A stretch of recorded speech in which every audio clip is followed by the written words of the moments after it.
Olá a todos. Hoje, dia 11 de abril de 2023, estamos em mais um fórum de discussões do ciclo gravídico puerperal e neonatal, e hoje nosso convidado e parceiro, Dr. Corinti Mariani Neto. Dr. Corinti Mariani é diretor do Hospital e Maternidade Leonor Mendes de Barros, também é professor na Universidade Cidade de São Paulo, faz parte da Comissão de Aleitamento Materno da FEBRASGO, a Comissão Nacional, né? E nosso parceiro aqui nesse fórum, e também vai nos permitir que façamos um grande evento aí para tratar da qualificação para a saúde materna e infantil no dia 2 de junho. Eu vou passar para vocês no chat, convidando vocês a participarem. O tema que ele trouxe para a nossa aula hoje são novos conceitos em mastite puerperal.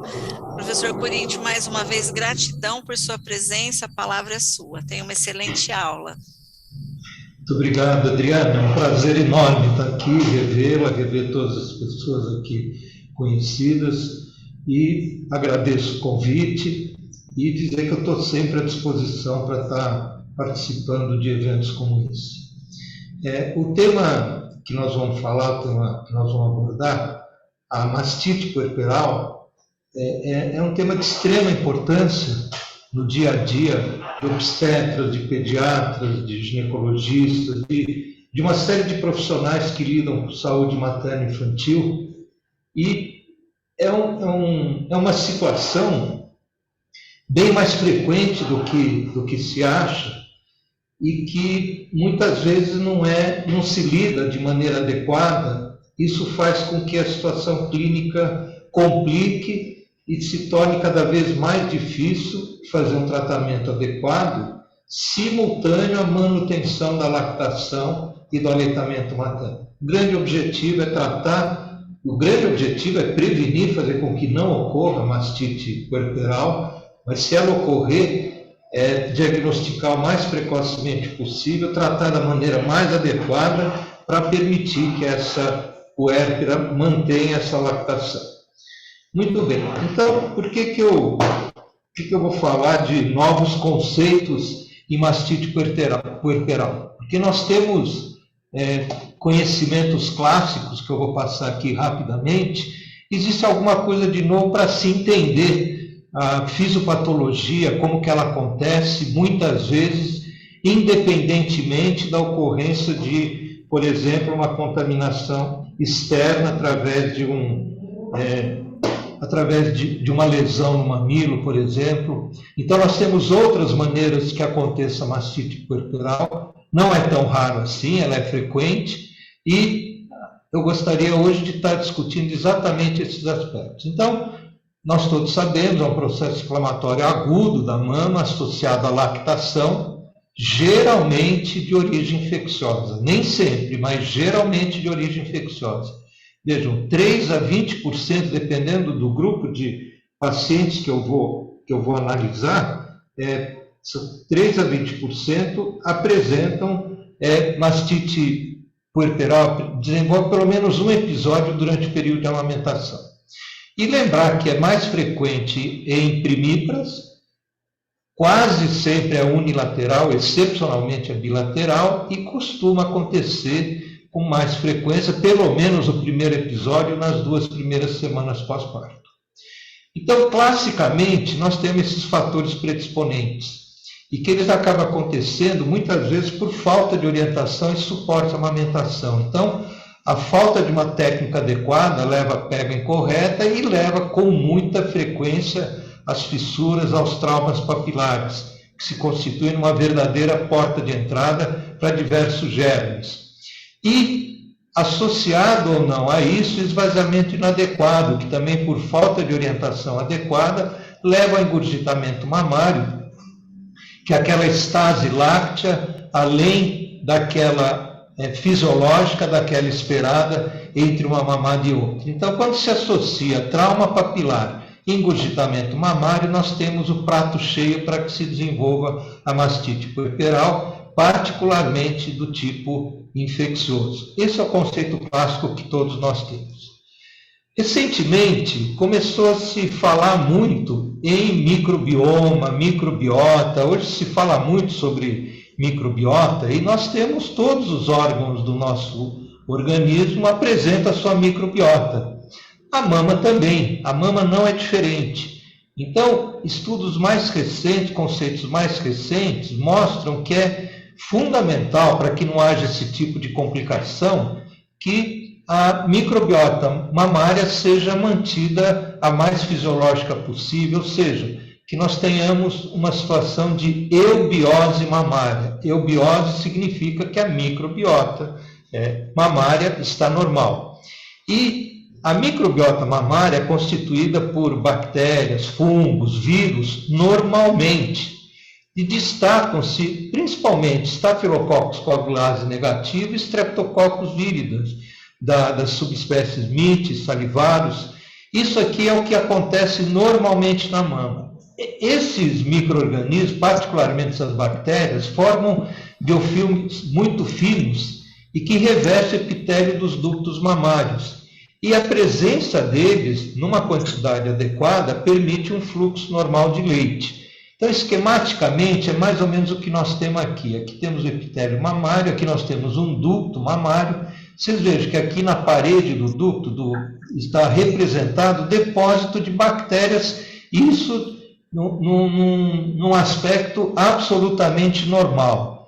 E essa camada fina, aqui esse filme de bactérias bastante fino, permite um fluxo normal de leite. Isso é o que acontece fisiologicamente. Portanto, nós temos essa microbiota presente na mama, essa microbiota presente no leite, que, enquanto mantida normal, permite que haja um fluxo absolutamente normal de leite. Muito bem, o que acontece quando há um desequilíbrio nessa microbiota? Nós vamos estar diante de uma disbiose. Tínhamos uma eubiose, agora nós temos uma disbiose. Então, o que é isso? É uma mudança na composição, tanto quantitativa quanto qualitativa dessa microbiota, aumentando em muito as bactérias patogênicas. E isso acontece em todo o organismo de todos nós. Então, lembrar, nós só estamos trazendo isso para a mama lactante. Então, aqui nós temos uma microscopia eletrônica, a microbiota normal, um ducto normal. Vocês vejam que existe, nessa microfotografia, nessa microscopia, existe uma variedade muito grande de germes. Aqui, quando acontece a disbiose, e o filme está em formação, esse filme mais espesso, vocês começam a reparar que começa a haver menos variação nessas espécies. Então, o que acaba levando à disbiose mamária? Existem vários fatores. Por que eu saliento isso? Porque isso pode levar à ocorrência de mastite sem que estejam presentes aqueles fatores que nós falamos no começo. A própria genética materna pode fazer com que esta mãe, essa lactante, tenha uma microbiota anormal na sua mama. Condições médicas, por exemplo, as puérperas diabéticas. Aquelas diabéticas, elas têm alteração normal na sua microbiota. Outras condições, pacientes usuárias, consumidoras de álcool, consumidoras de droga, têm alteração na sua microbiota. Exposição a antibióticos, e como é comum prescrever antibióticos, principalmente após uma cesárea, o que a gente não recomenda de rotina. Uso de probióticos de maneira inadequada. Veja isso aqui, uso excessivo de bombas de leite. Aquela preocupação em esvaziar completamente a mama, isso é um fator de desequilíbrio da microbiota materna. E acredite ou não, a cesárea tem mais um dos problemas da cesárea feita sem necessidade, que é o desequilíbrio da microbiota mamária. Então, veja, essa primeira parte da figura era aquele ducto normal. Conforme vai ocorrendo essa disbiose, o que acontece? Essas bactérias vão se depositando aqui na parede do ducto e vão estreitando a luz desse ducto. Isso vai progredindo a ponto de, em alguns casos, obstruir completamente.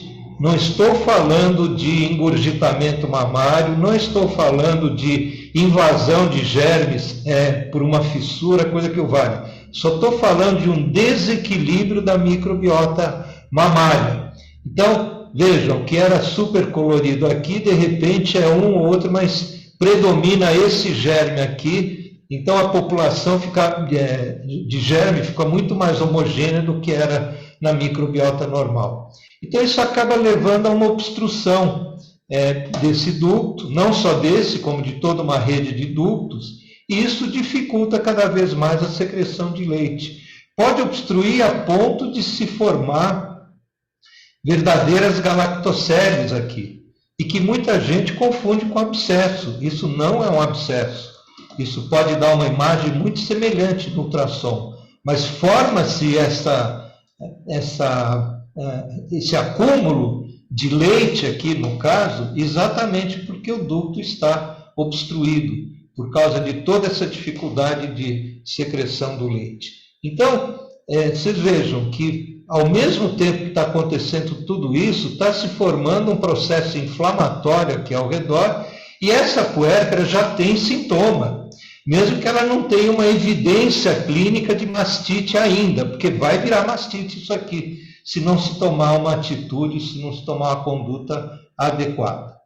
Muito bem. Então, além desse mecanismo todo que eu tentei explicar aqui para vocês, além disso, como tem uma dificuldade de passar o leite, existe um estímulo para que se produza cada vez mais leite. E quanto mais se tentar esvaziar essa mama, mais leite vai ser produzido. Então, com isso, a gente tem uma situação chamada de hiperlactação. Não porque está sendo colocado o recém-nascido para mamar toda hora. É uma reação a essa situação de disbiose.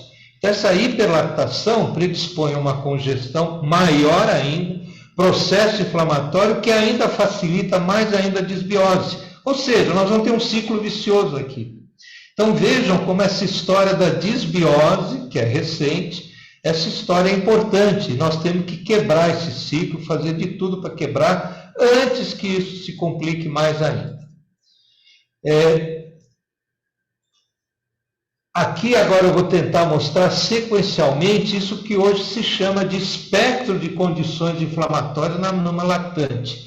Ou seja, o que a gente habitualmente considera como uma coisa única, a mastite, existe, parece, um espectro de condições clínicas evolutivas, até nós chegarmos à situação de mastite puerperal.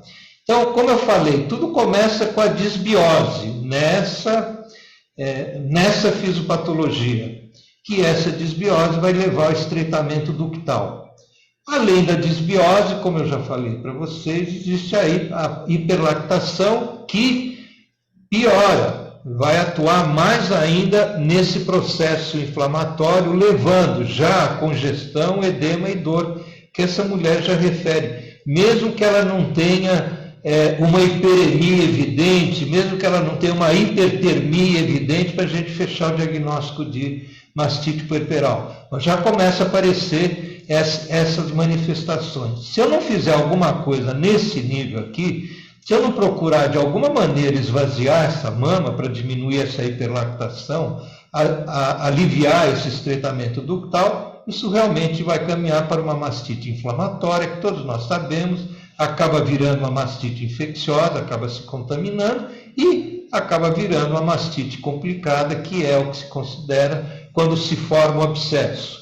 Então, vejam, esse processo todo, antes de chegar no abscesso, vai formar um flegmão. O flegmão é aquela área mais dura, mais condensada, que depois vai ficar fluida no sentido do abscesso. Então, quando a gente palpa e sente essa região endurecida e não amolecida, é um aviso de que, olha, aqui vem um abscesso. Se você não fizer alguma coisa, vai virar um abscesso. E juntando com a mastite infecciosa, esse flegmão vai acabar evoluindo para mastite complicada ou abscesso. E, por outro lado, esse estreitamento ductal, essa hiperlactação, como eu falei, gera formação dessa galactocele, e que, se não se tomar cuidado, não se resolver de maneira adequada, vai virar uma galactocele infectada. Ok? Muito bem. Como é que a gente faz o diagnóstico? Essencialmente é clínico. Precisa ficar muito claro de que o exame de laboratório, o exame de imagem, vai ser pedido excepcionalmente. Então, na grande maioria das vezes, nós vamos fazer diagnóstico clínico, e é quadro clássico: dor, calor, hiperemia, endurecimento inicial e edema. Chama a atenção que, às vezes, as pessoas têm dificuldade, os colegas têm dificuldade em diferenciar um engurgitamento mamário do caminhamento para uma mastite. Lembrando que o engurgitamento é sempre bilateral, acontece nas duas mamas. E a mastite, como eu já falei, excepcionalmente, ela é bilateral, geralmente é unilateral, na maioria das vezes. E evoluindo, piorando os sintomas, nós temos sintomas gerais. Esses são sintomas locais. Como sintomas gerais, nós temos mal-estar, febre, temperatura acima de 38,5, calafrios, chegando inclusive a náuseas e vômitos. Podendo se agravar o quadro, localmente pode evoluir com uma retração papilar, áreas de flutuação, que é a formação do abscesso, celulite, fístulas cutâneas e necrose local. Do ponto de vista geral, essas mulheres, se não são tratadas de maneira adequada, se entra com antibiótico, manda ela embora e manda ela voltar daqui uma semana, muitas vezes ela vai parar num pronto-socorro com septicemia, com sepsis, porque não está sendo tratada de maneira adequada. Em alguns casos, quando eu não consigo uma resposta adequada ao meu tratamento, pode ser necessário ultrassom, eventualmente eu vou mandar examinar o leite, eu vou mandar examinar para saber qual que é a sua constituição em termos microbiológicos, vou mandar fazer uma cultura e eventualmente um antibiograma em casos especiais que não respondem ao nosso tratamento quando nós instituímos o antibiótico.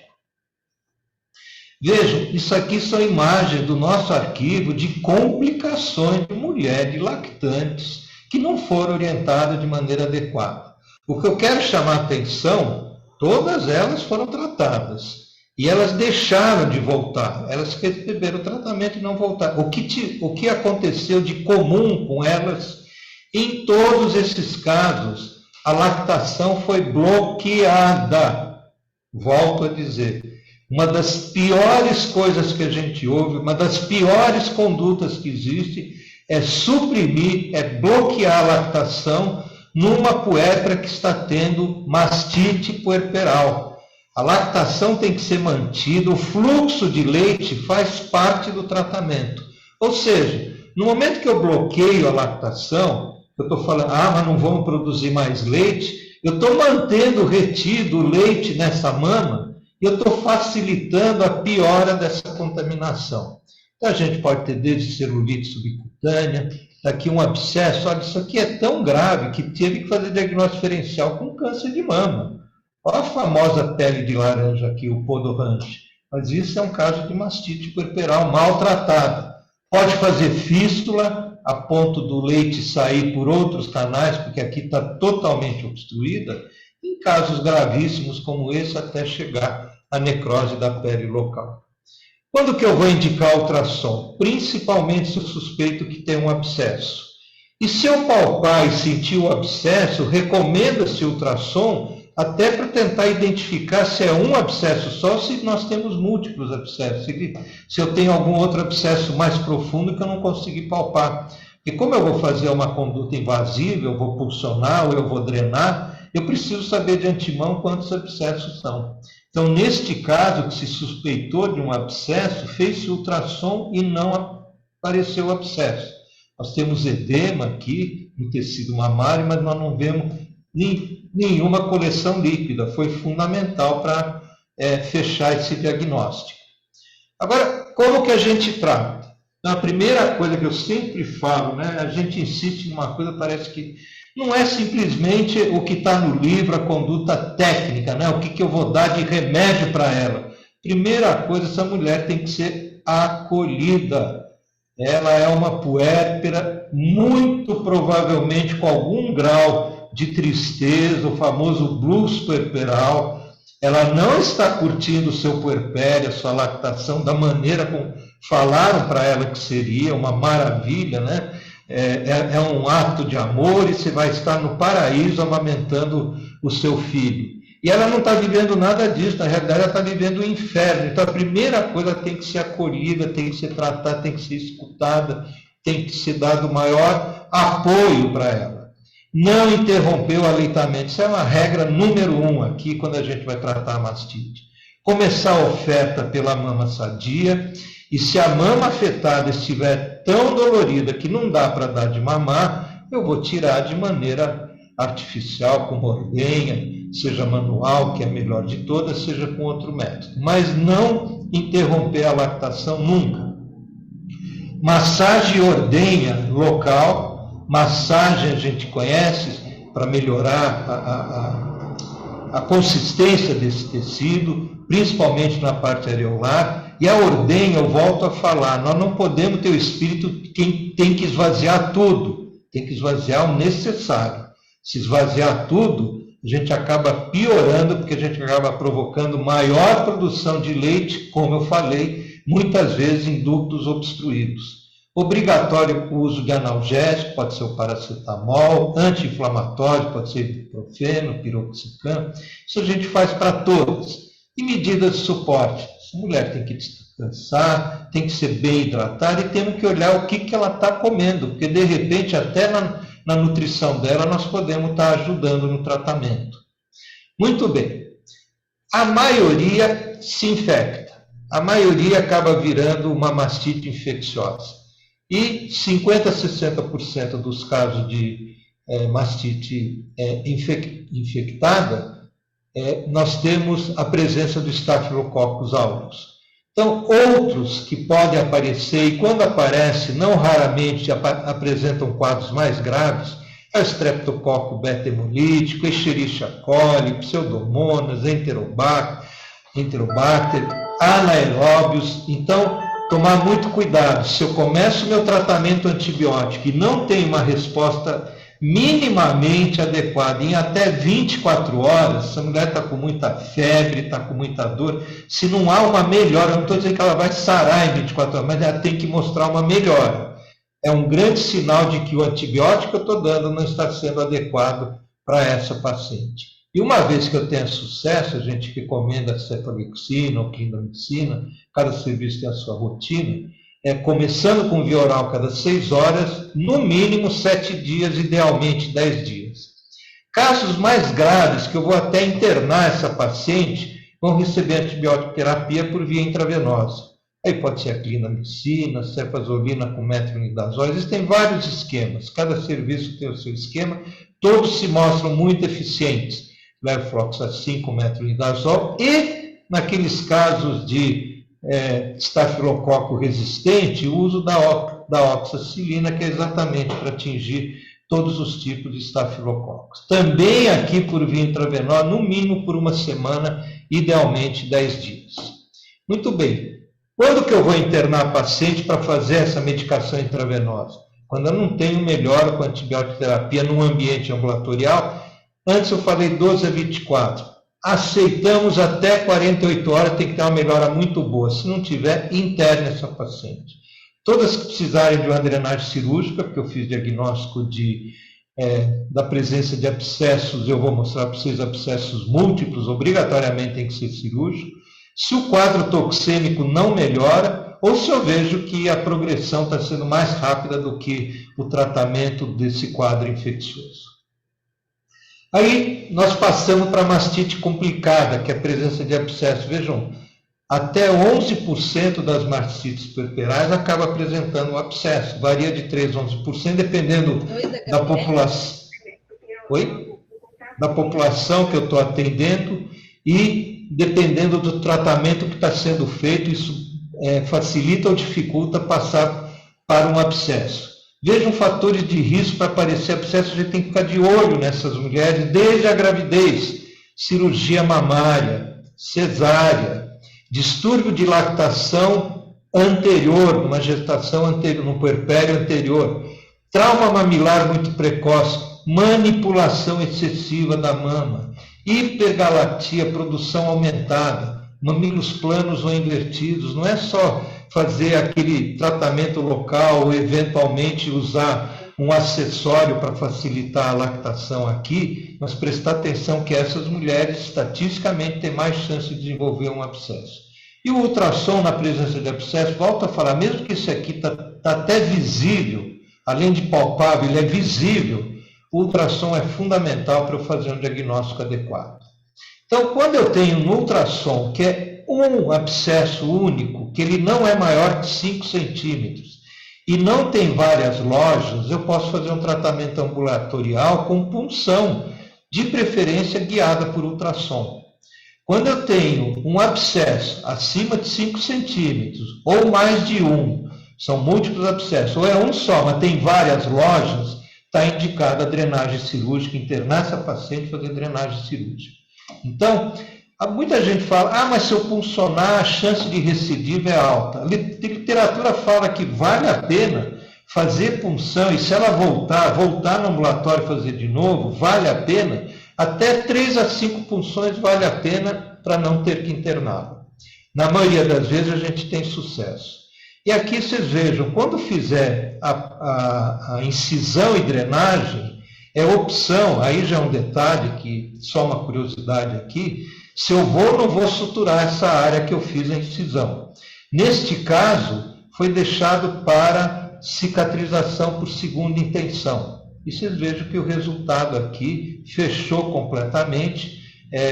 Pode ser que esteticamente não seja a maior maravilha, mas de qualquer maneira foi permitido que essa mulher continuasse a amamentar e depois de um tempo X houve uma cicatrização desse local. Então, por que a gente fala tanto hoje em punção? Porque muitas vezes o abscesso é único. E tem meta-análise, inclusive, aqui é uma delas, com 20 estudos, quase 1000 mulheres foram avaliadas, comparando punção guiada por ultrassom com incisão e drenagem. Então, parece que hoje, volto a falar, quando o abscesso tem uma loja só e ele é único, a preferência é por punção ambulatorial, com anestesia local, e não fica cicatriz praticamente nenhuma, não precisa interromper a amamentação e tem uma taxa de complicações semelhante ou até menor do que a drenagem e a incisão cirúrgica e drenagem hospitalar. Vejam como acontecem coisas, não digo que isso é fácil. Foi feita uma mamografia nessa paciente, foi identificada uma galactocele. Aí foi feito um ultrassom. No ultrassom identificou-se que essa galactocele tinha mais de uma loja e foi tratado como um abscesso, só que foi tratado com punção. Depois de múltiplas punções, aquilo que era não infectado virou uma galactocele infectada. Tentativa de resolver com punção, existe limite, senão a gente corre o risco de complicar um processo que não está infectado e ele se transformar uma galactocele infectada. Então, tomar muito cuidado quando fizer a atenção a essas pacientes. Então, classicamente, como eu falei, a gente faz uma incisão e uma drenagem cirúrgica na maioria dos casos. Nós vamos selecionar aquele caso especial que pode ser tratado de maneira ambulatorial, com punção, com visão ultrassonográfica. Volto a salientar que o desejo da mãe deve ser respeitado sempre, deve se perguntar para essa mulher: a senhora deseja continuar amamentando? Porque a senhora pode continuar amamentando. Inclusive agora que a senhora está aqui no hospital, a gente pode fazer essa incisão e drenagem de uma maneira que a senhora continue amamentando. Então, isso é fundamental, porque a lactação vai ser mantida mesmo se eu tenho que tratar o abscesso. Isso é fundamental. Então, aqui tem uma paciente nossa, está na sala de espera, está aqui o abscesso, ela está amamentando do lado saudável, está amamentando do lado com abscesso, porque nada impediu que o seu filho quisesse mamar, e o melhor triagem que nós temos é se essa criança mama ou não mama.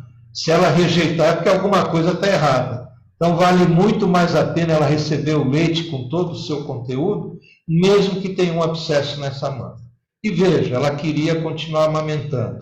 Aqui foi feita a incisão, a drenagem, foi feito num espaço adequado em relação ao complexo areolo-mamilar, e isso tem que chamar a atenção de quem vai fazer a incisão para não se preocupar com a parte estética, tem que se preocupar com a parte funcional, de maneira que permita que essa criança continue sendo amamentada.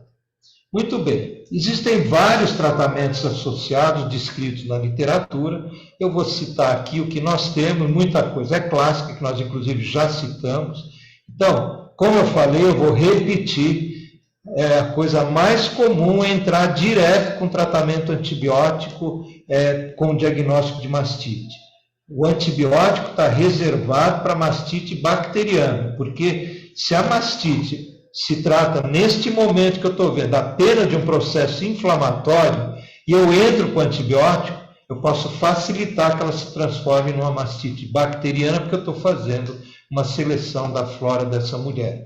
E estou acabando, inclusive, com a microbiota que está tentando ajudar a defender esta mama que está sendo atacada.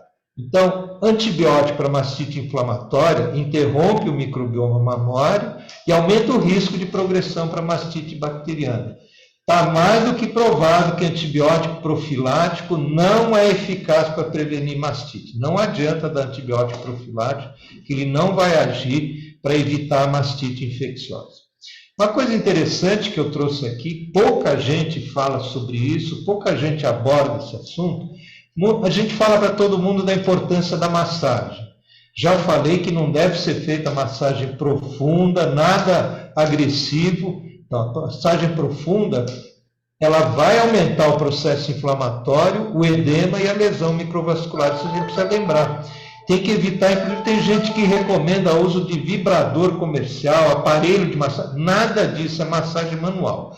Agora, veja isso aqui que tem evidência científica hoje a respeito da drenagem linfática manual de uma mama afetada. Então veja que o movimento é exatamente o oposto do que a gente recomenda na massagem. Quando vai fazer drenagem linfática manual, uma varredura leve da pele, você veja que o movimento ele é ao contrário, ele não vem em direção ao mamilo, muito pelo contrário, ele vem do mamilo em direção à parte mais centrífuga da mama. Então, isso é interessante a gente saber, isso nada mais é do que uma drenagem linfática que se recomenda para tantas áreas do organismo que estão com processo inflamatório. A evidência mostra que realmente também funciona e ajuda a tratar nos casos de mastite puerperal. Veja o que faz o excesso de estimulação das mamas.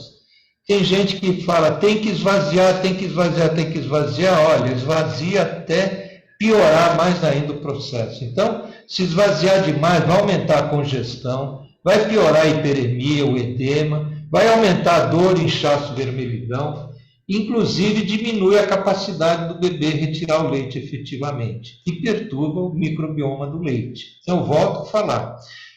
É para esvaziar? Lógico que é para esvaziar, é para amolecer essa área aqui com massagem e com ordenha, manual ou através de uma bomba, mas sem o exagero, porque inclusive se a gente esvaziar totalmente essa mama, nós estamos interferindo na presença daquele fator inibidor da prolactina. Isso vai fazer com que ela tenha um estímulo muito maior para produzir mais leite e manter esse ciclo vicioso. Sutiã obrigatório, sutiã de sustentação, a mulher não pode ficar com essas mamas pendentes. Então, mama lactante é toda muito vascularizada e tem que ter um suporte para evitar o linfedema. Melhora muito a dor. E o que a gente recomenda, melhor do que esse aqui, é um sutiã de alças largas. Você veja que esse é próprio para amamentação, mas quanto mais largas as alças, menos incômodo traz para essa puerta. Eu trouxe também, porque a gente já falou tanto contra a compressa, contra não sei o quê, existe evidência científica hoje que mostra o gelo, e se não for gelo, a compressa fria, que traz um alívio sintomático muito grande, sem efeito rebote se for utilizado de maneira adequada. Então vejam nesse esquema, o que nós temos? Os alvéolos, as células alveolares distendidas, congestão vascular e os ductos estreitados. Todo aquele mecanismo inicial que eu falei de estreitamento de ducto, lá era por problema interno do ducto, aqui a congestão aumenta, porque há tanto uma dificuldade interna quanto uma compressão externa. O uso de gelo e a diminuição da remoção de leite pode fazer, e é o que eu pretendo que aconteça, que diminua essa congestão vascular, congestão linfática, fazendo com que esses ductos voltem a ficar no seu diâmetro adequado para fazer com que o fluxo de leite volte a ser normal. E eu trouxe aqui essa informação porque durante algum tempo se falou que poderia se utilizar a folha de repolho. Folha de repolho tem uma característica muito específica, ela lembra muito como se fosse uma compressa que colocasse aqui. Durante muito tempo foi recomendado que se colocasse no freezer para deixar muito gelada e depois se fizesse o alívio, que o repolho teria alguma característica além da compressa. E hoje não é mais recomendado, não é para usar folha de repolho, é para usar compressa ou até o gelo. Lembrar que o repolho, muitas vezes, a listéria monocitose está presente, eu posso estar piorando um processo que era só inflamatório e transformando um processo infeccioso se eu recomendar essas folhas de repolho. Não tem que ficar esterilizando os utensílios utilizados, tem que lavar e de maneira adequada. Bomba, copinho, onde vai recolher essa secreção ou esse leite, vamos dizer assim, não é necessária esterilização, as evidências mostram que basta que sejam limpos. Não é um copinho esterilizado que vai prevenir a ocorrência de mastite. Pode ser utilizado ultrassom terapêutico, essa energia térmica ajuda a reduzir a inflamação local, alivia o edema, pode ser realizado até, tudo é método secundário, não é o método principal, só que precisa de mais evidências científicas do uso do ultrassom terapêutico. Existem evidências com uma forte recomendação que a puérpera ingerir lecitina de soja ou de girassol, 5 a 10 gramas diariamente, ajuda a reduzir a propriedades anti-inflamatórias e ajuda a fazer a emulsão desse leite. Então, nada como ela incluir na sua dieta a lecitina, que com certeza vai ajudar na solução do problema. Fala-se muito em probióticos hoje em dia. Eles são eficazes, a literatura mostra, tanto para a prevenção quanto para o tratamento da mastite. Só que tem que dar o probiótico certo. E, infelizmente, os probióticos mais ágeis ainda não estão disponíveis no nosso mercado. Estão disponíveis lá fora. E, de qualquer maneira, são necessários mais estudos. Então, esse lactobacillus fermento, agora mudaram o nome dele para Limosilactobacillus fermento, e esse outro, esses salivários, que agora mudou para Ligilactobacillus salivaris. Então, esses são os probióticos que têm evidência científica de que ajudam no tratamento da mastite puerperal. Nós não temos eles disponíveis aqui no mercado, tem que ser importado, existem empresas que importam, mas é possível fazer alternativa com a própria alimentação. Então, reconhecendo que eles são eficientes, precisa mais estudos, mas que existem limitações, dependendo da cepa que está sendo utilizado, que pode ter uma eficácia diferente. Também o uso do laser não é só para cicatrização de fissura.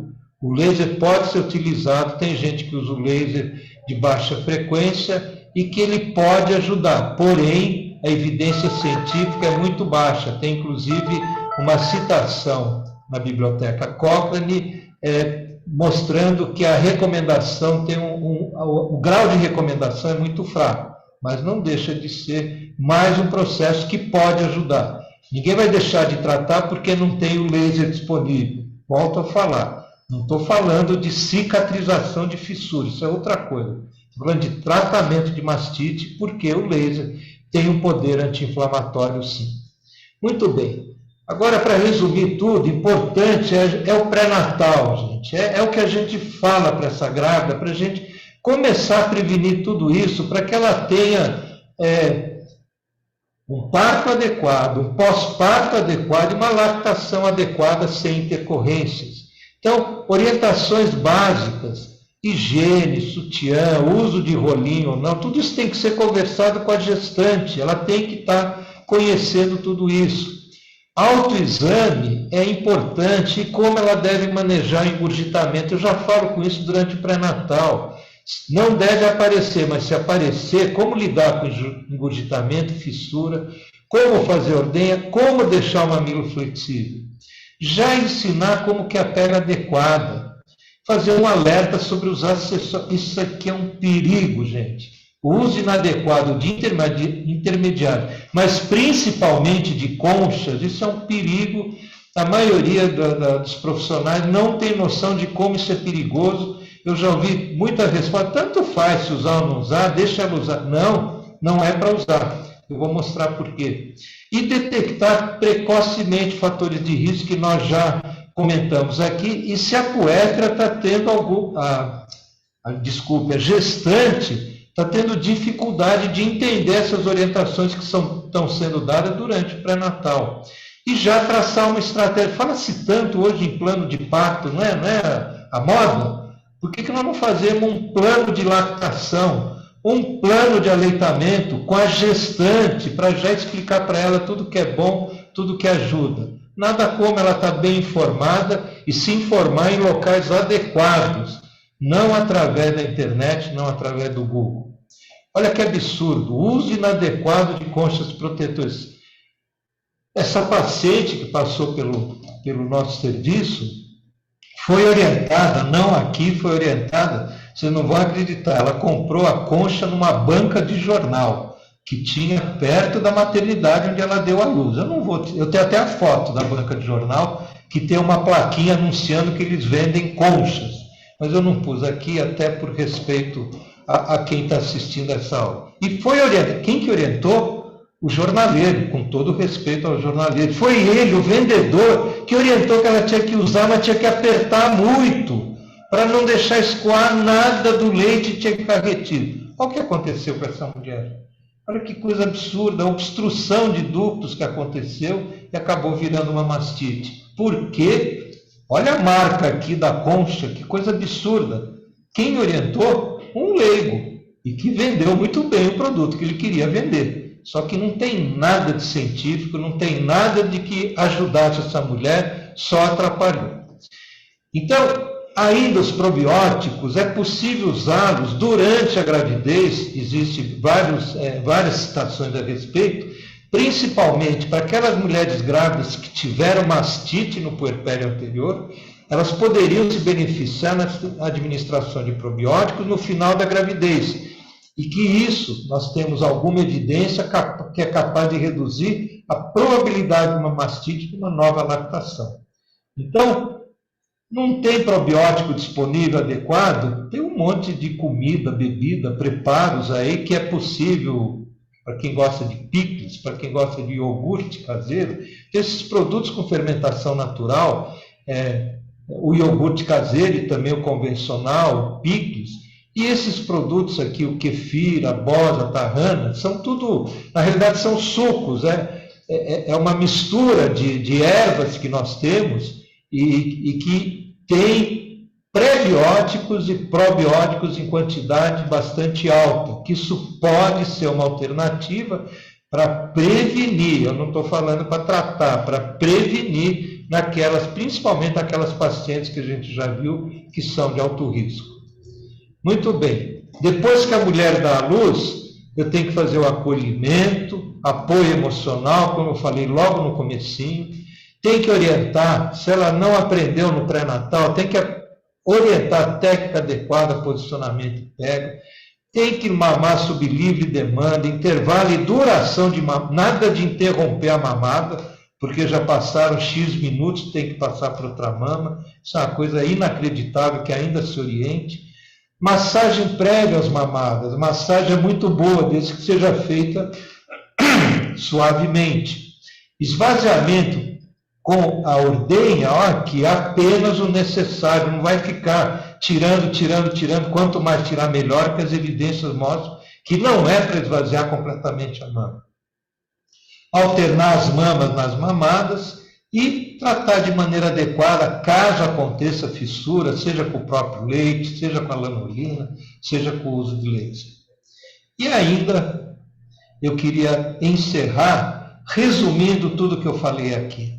Então, primeiro, exame físico é fundamental para fazer o diagnóstico preciso da mastite puerperal. E com isso, eu instituí o tratamento adequado. O que parece hoje, por tudo que eu mostrei, que o trauma mamilar parece ser uma associação em vez de causa. Muito tempo a gente ensinou que era a grande causa da mastite. Não parece ser obrigatório, como eu mostrei aqui, que isso pode vir de lá de dentro de uma disbiose, de um desequilíbrio da microbiota mamária. A obstrução ductal, aí sim, por desequilíbrio da microbiota, provavelmente é o fator desencadeante mais presente, associado à hiperlactação e à disbiose. Então, finalmente, antibiótico só na mastite bacteriana, ultrassom obrigatório na suspeita de abscesso ou na falha de tratamento.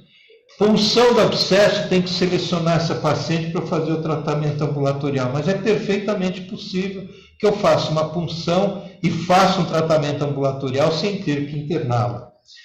Tempo de antibiótico, 10 a 14 dias, não menos que isso, porque senão vai haver a recidiva da mastite.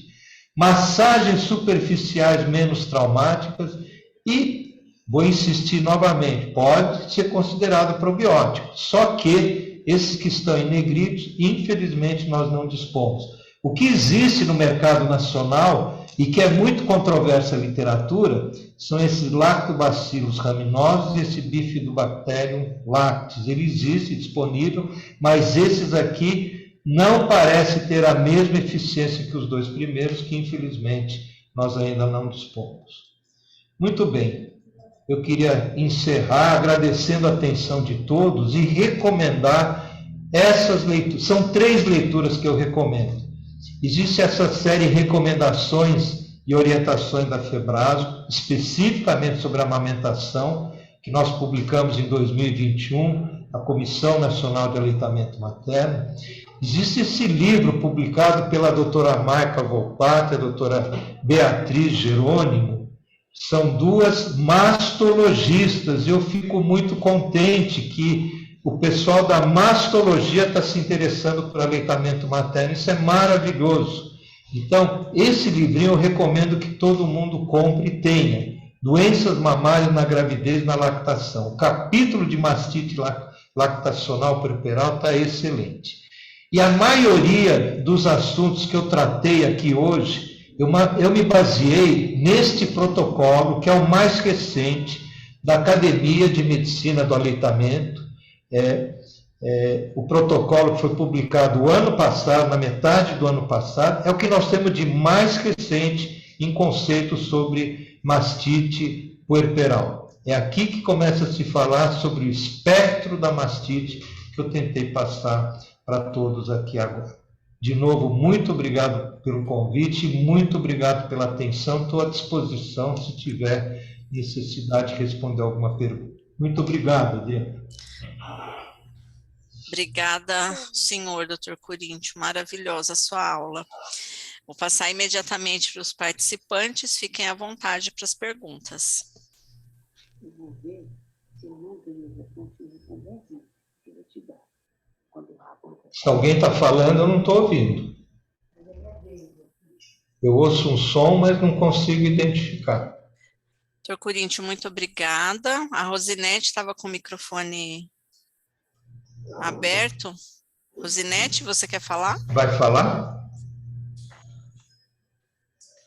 Acho que não.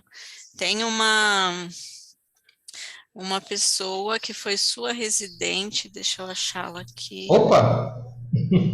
Que bom! Samantha Valbuena. Professor Coríntio, bom demais rever o senhor, fui residente do senhor no Leonor. Samantha, está com o microfone?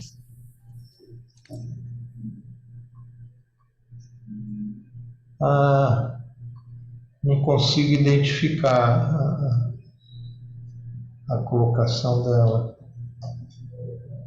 Mando para o senhor depois. Pessoal, Tá, vamos aproveitar obrigado. o professor, fiquem à vontade, não só para perguntas, mas para trazer experiências, né, relacionadas à Lógico. mastite. Temos muitos médicos aqui. Ah, consegui ver a Samantha aqui. Achou? Prazer também, ela foi às 2h24. Tem que levantar aqui todo o chat para a gente localizar. Fico muito feliz. Samantha, se você estiver presente ainda, obrigado pela presença. Agradeço a todo mundo. Ela está presente, falou que está sem microfone, que foi aluna em Taubaté também. Opa, que maravilha. Venha nos visitar, Samantha. Estamos aqui no Leonor, portas abertas para quem quiser estar aqui. Só para vocês terem uma ideia, coincidentemente hoje está tendo uma reunião aqui da Comissão de Aleitamento Materno de São Mateus, da região de São Mateus. Então nós estamos oferecendo espaço aqui. A doutora Andréia, nossa coordenadora do Banco de Leite, abriu, nós permitimos. Então está tendo uma reunião maravilhosa. Eu passei lá antes de vir aqui. Então, se o assunto é aleitamento, contem conosco sempre, também para aleitamento. Vejo a doutora Cláudia aí na presença, aqui, ó, vejo ela na plateia, tudo bom, Cláudia? E eu não consigo identificar todo mundo que está aqui, mas de qualquer maneira... Doutora Silvana Giovanelli, tá? Tem muitos hospitais, muitos AMEs presentes, muitos articuladores de atenção à saúde à mulher, atenção primária... Do estado todo. Que bom. Do estado todo, viu, doutor Corinto? Fico muito feliz.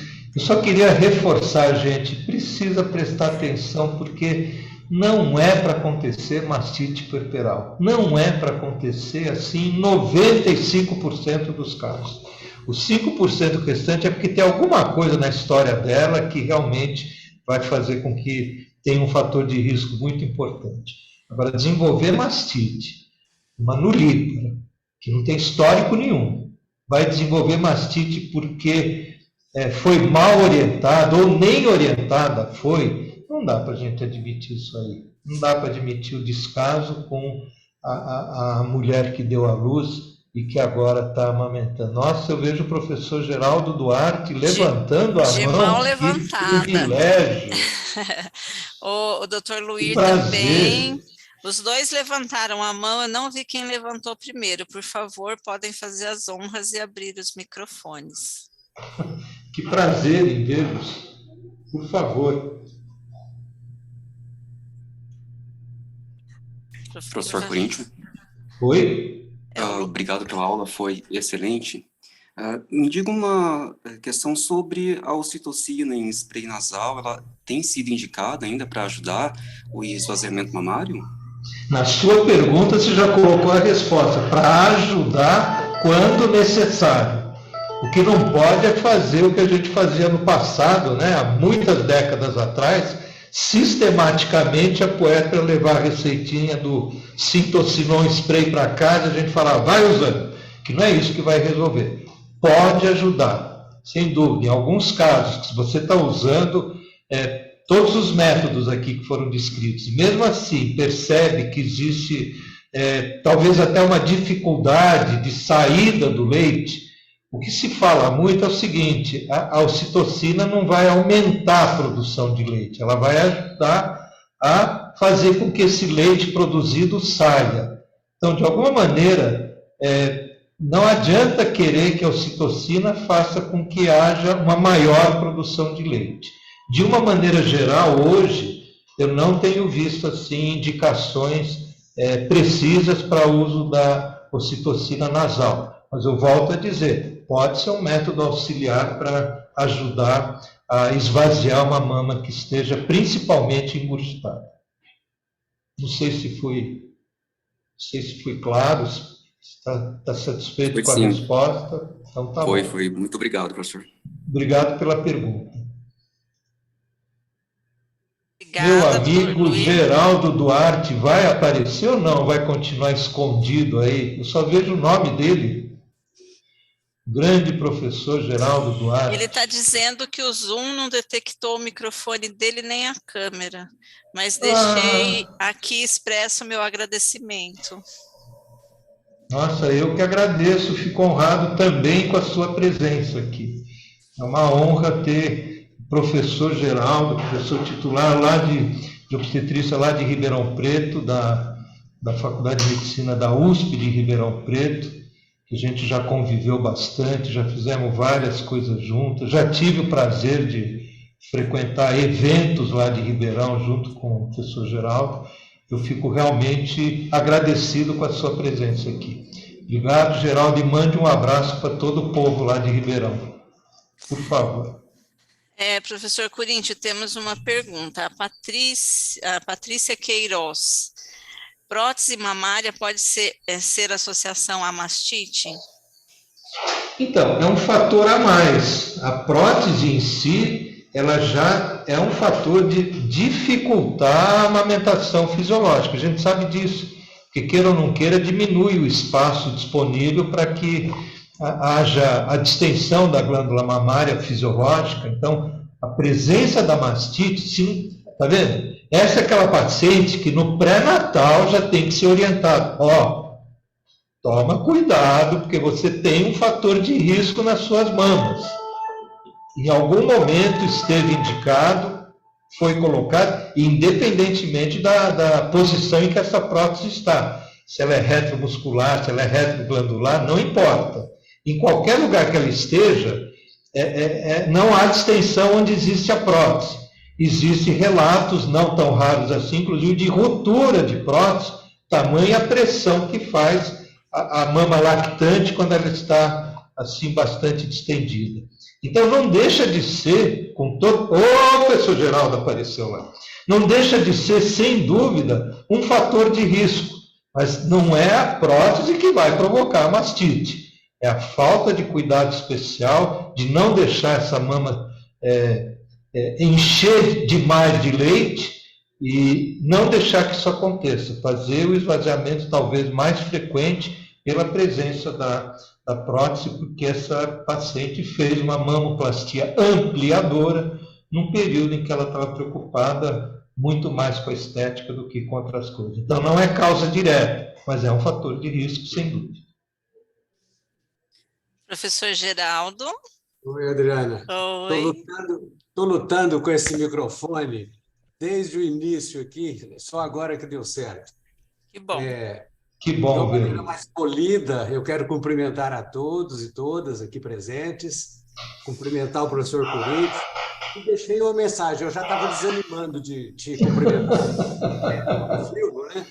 Eu deixei uma mensagem que eu vou ler para você aqui. Parabéns, doutor Coríntio. Você nos presenteou uma rica apresentação, aliando o conteúdo diferenciado e a sua clareza didática de sempre. Obrigado pelos ensinamentos, grande e fraterno abraço, do Geraldo. Aqui da Fazenda. Geraldo, você vai me levar às lágrimas, hein? Pelo amor de Deus, hein? Obrigado de coração. Para aqueles que conhecem pouco o professor Coríntio, eu falo isso para os jovens, muitos jovens, porque aqueles que já estão há um certo tempo na estrada, nessa estrada da amamentação, eu duvido, deu a dó, que não conheçam muito bem o nosso guru da amamentação. Então, nós tivemos o privilégio, Coríntio, de aprender com você hoje aqui nessa tarde. A Adriana e todo o grupo que a assessora e a cerca e a ajuda aí, eles fizeram uma escolha fabulosa, trazendo esse nome, esse ícone, para nos ensinar sobre mastite. Então, eu quero deixar aqui expresso o meu contentamento de poder aprender, de lhe rever e de poder ter um conhecimento diferenciado para poder difundir aqui com os nossos residentes, os nossos estudantes. Meu fraterno abraço, meu eterno agradecimento. Muito obrigado, Coríntio. Geraldo, eu não tenho palavras para lhe agradecer. Muito obrigado. Não é da boca para fora que eu tô até um pouquinho de dificuldade de falar agora, porque você mexeu com os meus sentimentos aqui. Muito obrigado. Essas palavras generosas, você sempre foi muito generoso com todos que o cercam.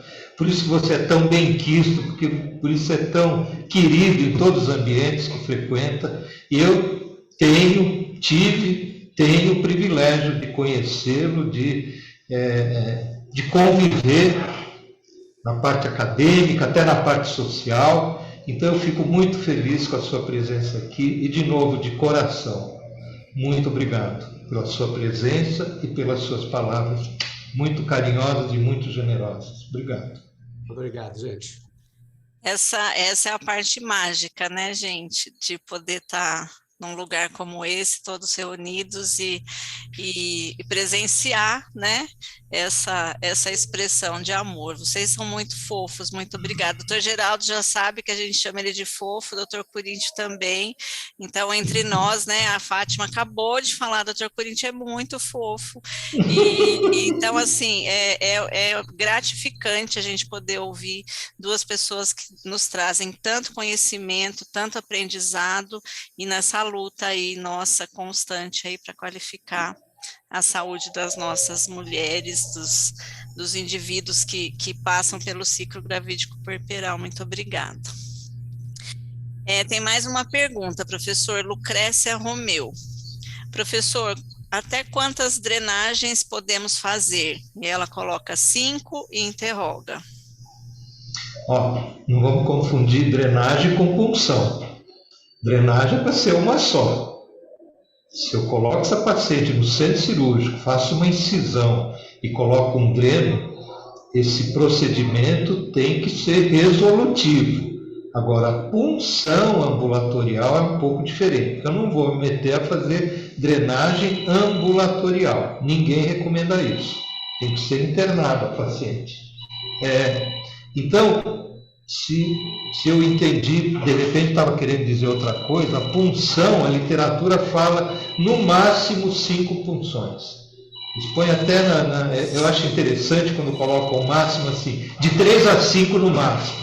Ou é 3 ou é 5, né? O limite... Vocês lembram quando o negócio da Covid, que tinha negócio do distanciamento, que tinha que ficar no mínimo a 1 metro, 1,5 metro, mas é 1 metro ou 1,5 metro?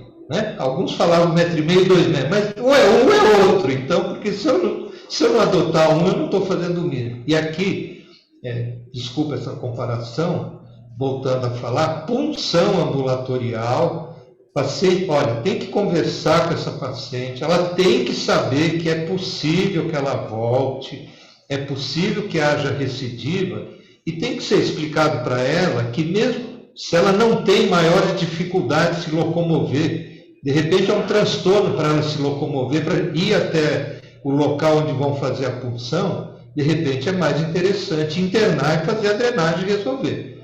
Ninguém vai internar para fazer uma punção, fique muito claro. Vai internar para fazer um procedimento cirúrgico.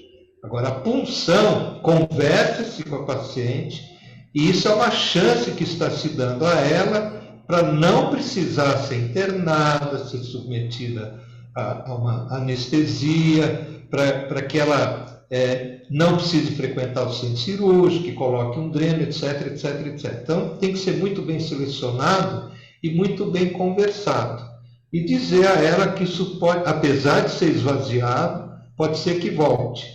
E o que a literatura mostra, preferencialmente, é não ultrapassar a 3ª punção na mesma paciente.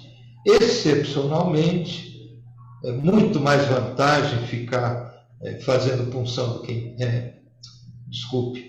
ficar fazendo a punção com agulha fina do que interná-la para fazer uma incisão e drenagem. Então, se isso é vantagem, admite-se no máximo 5 vezes. Depois de 5 punções, voltou, interna e drena sem dúvida nenhuma. Obrigada, professor. Agora, Juliana. A obstrução mamária que aparece na disbiose associada, eu acho que é essa a pergunta, associada à obstrução de ducto mamário, que tem aquele... Eu vou ler do jeito que ela escreveu. A obstrução mamária que aparece na disbiose é a mesma obstrução de ducto mamário que já conhecemos, que tem aquele ponto branco típico no mamilo, e aí Ah, não, tá certo, é só isso mesmo, professor. Então, A manifestação clínica pode até ser a mesma.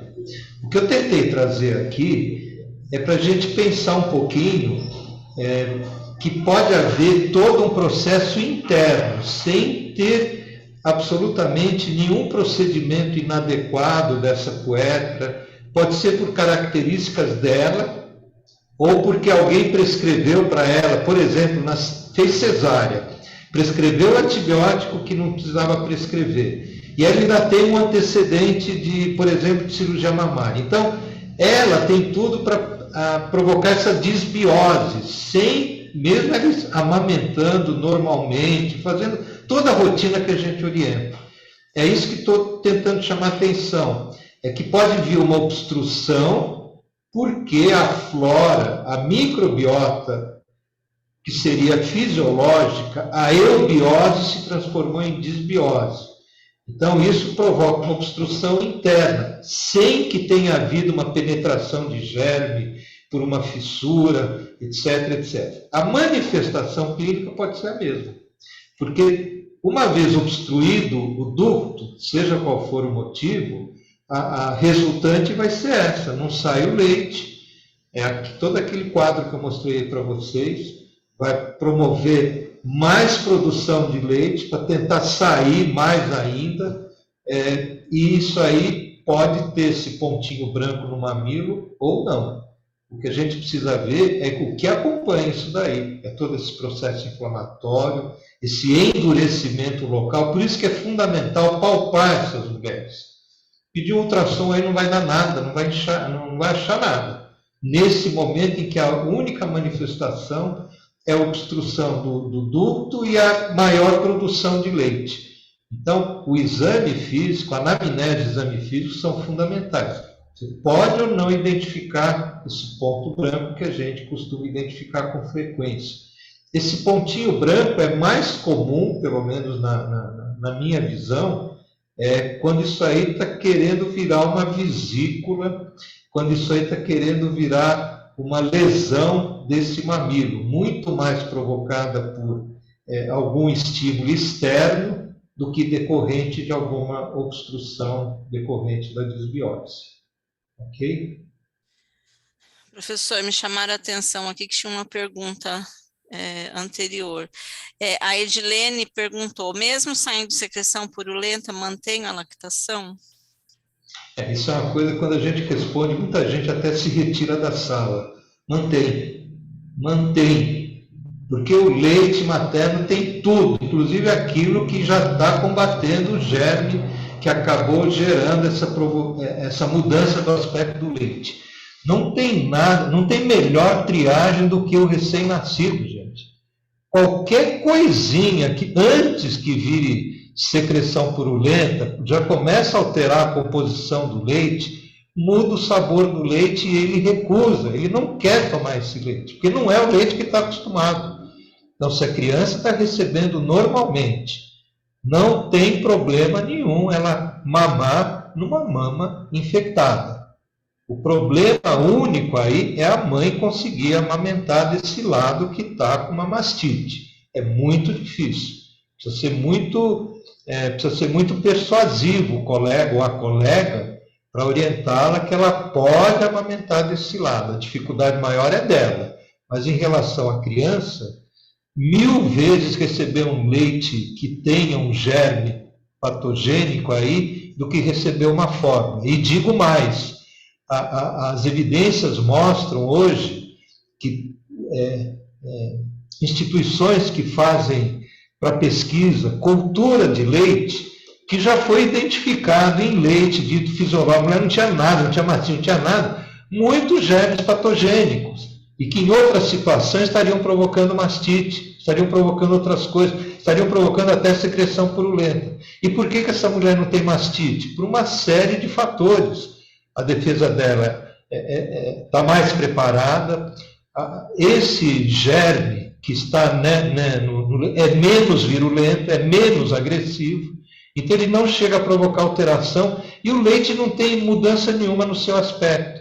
E já se identificou muito germe patogênico dentro desse leite dito fisiológico. Então, tem muita criança por aí recebendo leite que tem germe, mas que junto está recebendo fatores maravilhosos de defesa, fundamentais para o desenvolvimento dela.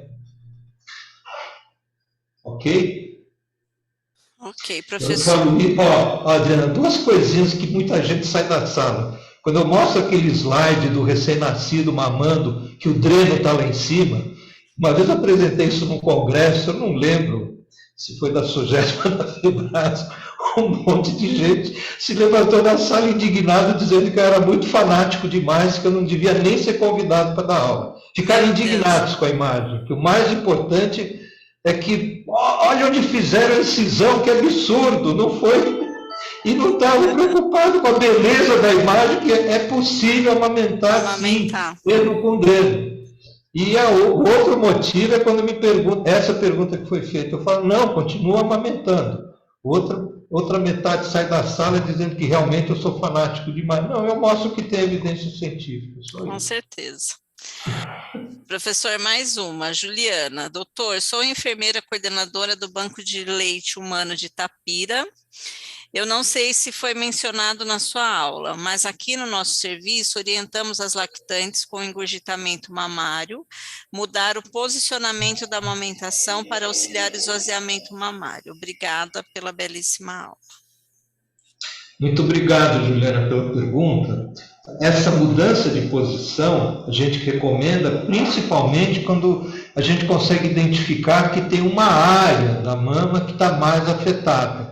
Então, aquela área, nessa posição tradicional da criança sugar a mama, pode ser que, por algum motivo, não está atingindo aquela área que está retendo leite, vamos dizer assim. Então, realmente, a gente tem uma indicação melhor, até de colocar em posição invertida, tipo aquela da bola de futebol americano, etc. Então, para ajudar a aliviar nessas mamas. Mas, de qualquer maneira, a pergunta foi engurgitamento mamário de uma maneira geral.